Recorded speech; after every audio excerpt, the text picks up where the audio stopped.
జీవితంలో మీరు ఒక్క మంచి పని కూడా ఒకవేళ చేయలేకపోయినా మనకు 100 ఏళ్ళు వచ్చేసినాయి కదా అని మీరు మానక్కర్లేదు, చేస్తే 100 ఏళ్ళు వచ్చినా ఒక మంచి పని చేస్తే. అక్కడ ఎప్పటి వరకు మీకు ఈశ్వరుడి మీద విశ్వాసం రాకపోయినా మనకు 90 ఏళ్ళు వచ్చినా ఇంక ఇప్పుడు ఈశ్వరుని నమ్మటం ఎందుకని అనుకుని ఆలస్యంగా ఈశ్వరుని విశ్వాసం పెంచుకోండి. ఈశ్వరుడి పట్ల విశ్వాసం కానీ ఒక మంచి పని చేయాలన్న బుద్ధి కానీ అసలు రాకుండా ఉండటం కంటే ఆలస్యంగానే రావటం మంచిది. మనకి సహృదయము సద్బుద్ధి అసలు రాకుండా ఉండటం కంటే లేటుగా వచ్చినా మంచిదే. ఓం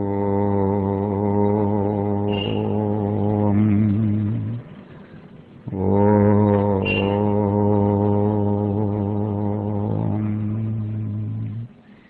శాంతి శాంతి శాంతి శాంతి శాంతి శాంతి. ఓ